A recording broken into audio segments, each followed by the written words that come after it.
So today I'm really excited to show you all about the Husqvarna Viking Ruffler attachment for your sewing machine.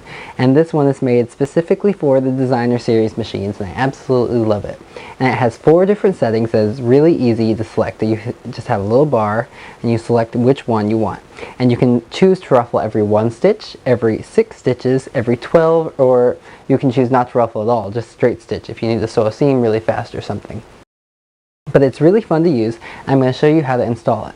And the first thing I would do is go ahead and automatically thread your needle. Use your automatic needle threader. Now you can use this when the ruffler is attached, but it becomes a little bit more difficult because the right side is a little bit hard to access. So go ahead and just remove your shank and swing your ruffler attachment around. And I should point out, this little bar right here needs to go right over this piece of your sewing machine. So go ahead and move that up, swing your ruffler attachment around, make sure you get that right over the bar, swing it in, and screw it in place. There we go, and just tighten with your screwdriver attachment so you make sure it's good and attached and not going anywhere. We don't want that. And so what I'm going to do right away, the first thing, is just show you how full the ruffle is when you choose to ruffle every 1 stitch. So I've gone ahead and selected that. I'm just going to go ahead and choose this piece of fabric and feed it in right here. And you can see there's a little guide on the right side so you can help to get a nice even seam allowance rather than get something all hooly-booly. And I have my sewing machine set with a stitch length of 3. And you can vary the effect of the ruffler by changing your stitch length. You'll get more ruffles with a shorter stitch length and less ruffle with a longer stitch length. So go ahead, just lower down your presser foot and begin to ruffle.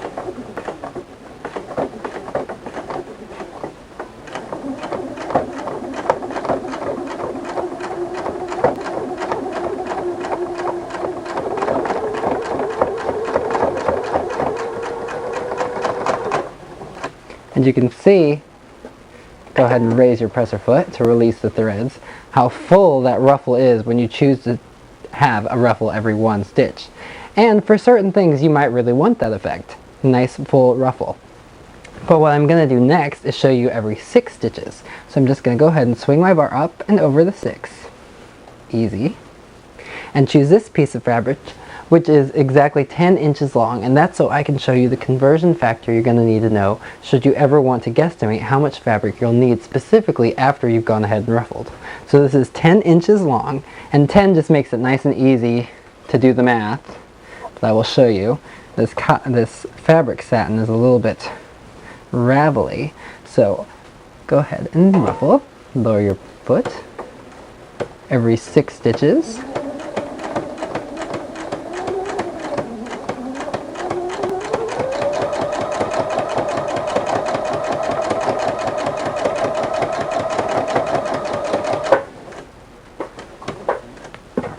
So I'm going to go ahead and raise my presser foot to release the threads.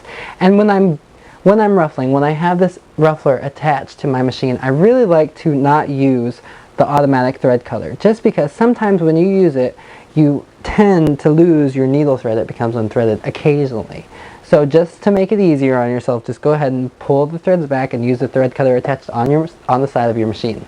So right here I have this every 6 stitches ruffle. And so what I'm going to do right now is grab my little ruler and measure it out. So let's see.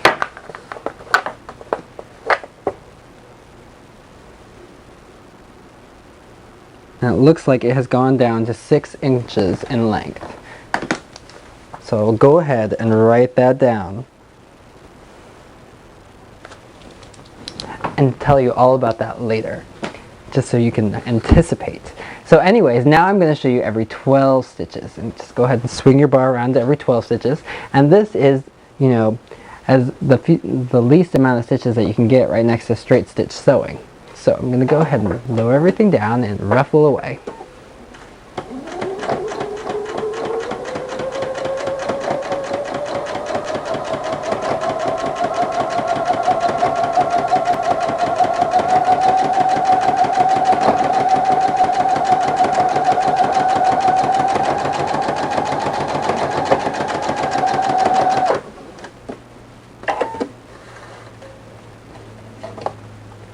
And you can see a very nice, still ruffled effect, but very different than every 6 ruffles, and very different than every 1 ruffle. So anyways, now what I'm going to show you is you can go ahead and attach a ruffle to something when you're just as you ruffle, I should say. You can attach a ruffle automatically to something while you're ruffling your fabric. And make sure that if you're doing this on a garment, you want the right sides together to make the seam hidden. And I'll do that just so you can see. Make sure the right sides are together. So the right side is up on the bottom and it's down on the top, and you will be able to fold this out and have a beautiful little ruffle. Alright, right sides together every 6 stitches.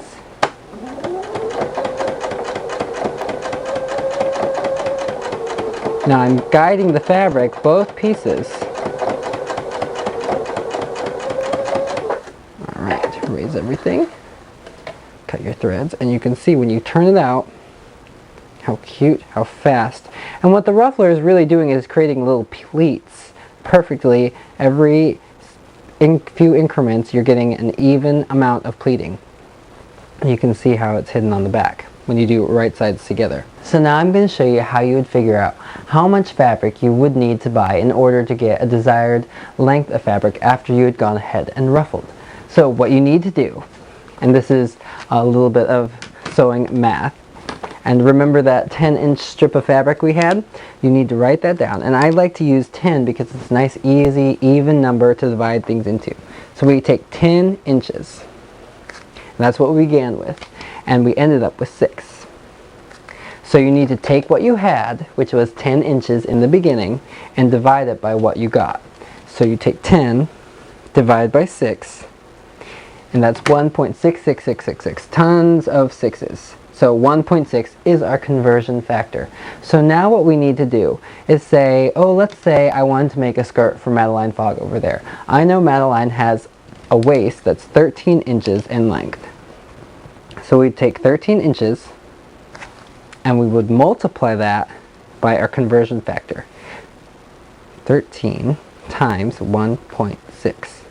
We would need 20.8 inches of fabric to get 13 inches of ruffled fabric. So now what I would do, and I'm just sorry I wrote that down. So what I would do is buy a little bit extra. Just make sure you have extra fabric, because sometimes at the beginning you lose about 1 inch, and sometimes at the end you may lose some, and you want to give yourself extra fabric for your seam allowances. So if I got the number 20.8 for little Madeline Fogg, I would give myself an extra 2 inches of fabric and go up, you know, in extra fabric as your project may need. You don't ever want to run out of fabric. It's always good to have a little bit extra than not enough, because then you have to start everything all over. But anyways, this is the ruffler attachment, and I hope you like this, and I hope it makes you interested in it, and I hope you enjoyed. Thanks.